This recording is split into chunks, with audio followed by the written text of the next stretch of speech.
Welcome to Keys to Soar, Part 1, Coping with Rejection. Will we affirm and embrace each other and lift each other up? Sister said, I'll be misunderstood until I am gone. And it's so interesting because so many of our people, it's a paining inside to be misunderstood or to not be supported or lifted or encouraged, because these things don't really cost nothing. And it's a result of self-hatred and the competition piece that causes us to have an inability to just love on one another. We live in an environment of scarcity that has been inbred as a reflex. So most of us don't experience life as abundant so that there's enough for everyone to have. I personally have experienced quote unquote rejection or being an outlier, or, I've never been popular, but I've always been well known, right? Because people know where the staples are. People know where integrity is, where balance and centeredness is. And people step in and out, used to step in and out all through my life. Oh, I stopped that. That revolving door is no more. It used to be. And I realized that giving grace to people who are just going to be habitually abusive, is a wash for that. So you get to say when is enough, but in our community, we get to wrap each other and try to nourish each other.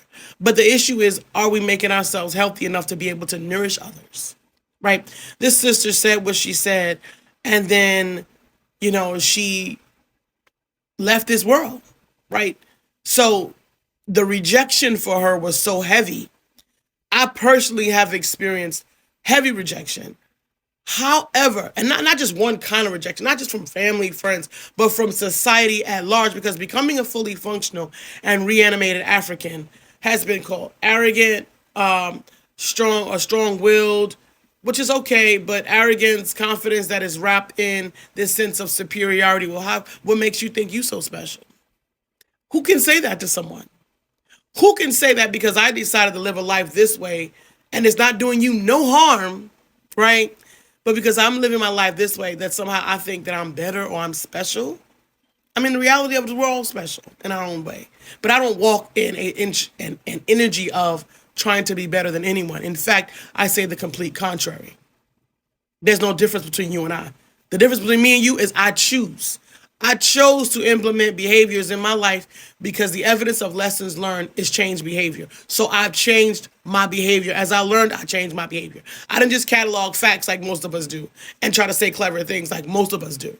I literally changed my behavior, which then again changed my default behaviors and my energetic output. And it's taken some time for people to adjust to that. So sitting people out is an unhealthy thing for our kids. The reality of it is that people are more alike than they are different.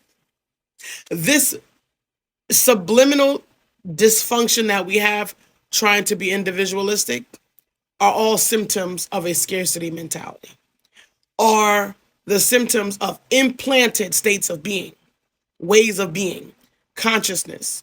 There is plenty on this planet for everybody to have plenty. There's plenty of room for everyone and all those that have yet to be here. The consciousness that we're overcrowded, that there aren't enough supply, that this is running out, that's running out, this is running out, is based on, look at management. Look to management for that foolishness. Because if it were so, which it's not, but if we reallocated the way we use things, there'd be plenty. But because of greed and control, right, of this much people, right, this little bit of group of people is trying to control all of this. So there's a lot of foolishness, witchery, if you will, or lies that are told, and manipulations and deceptions and all of these various facets on so many levels, the whole matrix and the whole, the coding, right, that's in our space that implant these behaviors and these ways of being that some of us can't even think our way outside of that reality. But hear me when I tell you, the fundamentals for me was I accepted that this planet is abundant. I accepted from 12 years old because at the time when I was growing up, Halle Berry was a standard of beauty. I'm not Halle Berry. So I never tried to compete with an image from day one. That's how I came into the world and my evolving space in those upper adolescent years, which is pivotal in development if you understand developmental psych, right? So those are two things. And another one was grandma said, if everybody jump off a roof, don't jump off a roof. So she initially started my life giving me permission to not follow the crowd. So if I wasn't going to follow the crowd, I had to analyze the environment and see different. So she encouraged that. She didn't particularly care for the different that I became, but that's another story. But the point is, these are the fundamental things that caused me to be able to veer and to begin to develop my own analytical ability. Because I came to this conclusion somewhere around 15, 16, 17, that most people have 1, 2, 3, 4, 5, maybe 7 different archetypical personalities in our social landscape, because therein lies the code. Because there is a response for every move that you make for one of those archetypical personalities. Because most people are, my grandma said, monkey see, monkey do, a carbon copy of the past 5 people that I've met. And today, I can't even begin to tell you, in 2023, is even worse. If you're doing some math, you can see the writing on the wall. Folks say you can't read people's minds. I don't need to read people's minds, because people are not using their minds. They're all walking in a program. And if you can read the code, you see the program. And then there's a rejection in receiving that information. So we start with a fundamental consciousness and a way to interact with the environment. Number 1, learn helplessness is the foundation of where our fear of stepping out and thinking for ourselves is hinged in. It's on lock. That's what's that has it chained, and it's in a box someplace within ourselves somewhere. Bits and pieces of it disappear. The longer you take to acknowledge and to open and to dig into it, and for our generations, our collective community, it starts diminishing little by little. And herein lies, whether you want to call it a myth or not, the curse of the Willie Lynch letter. Don't worry about this first 2, 3 generations. This will pay you for 1,000 years forward. So understand me, African. There's a metric to catalog social behavior way before it occurs. So don't come for me when I can read the code and I don't need to hear your foolishness and your excuses, right? And you making room for gray areas so that you can continue to operate in the behavior that you've operated in my life and in society, because your behavior is a detriment to our community. We need to love on each other and be the healing and be the difference that's different.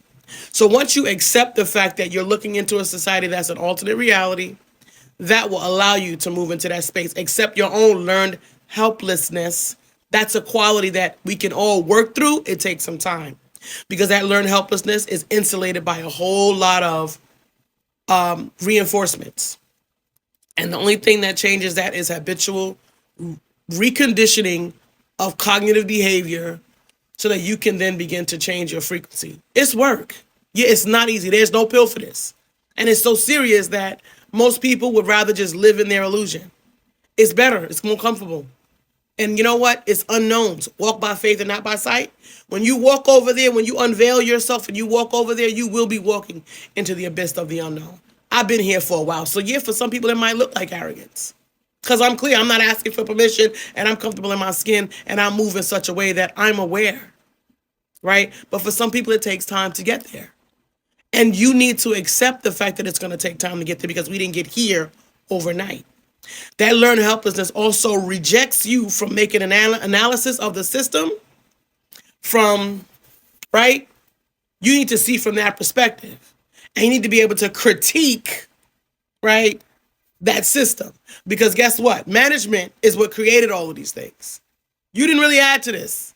And anything you tried to add was stamped out, because there's a reason for that, right? So these are some things you need to fundamentally accept as you move into your living experience of practicing healing. Okay? Don't be afraid to combat that. And if you find error in yourself, and say, Lord, search my heart and find that I am pure. If you find error in yourself, change the behavior.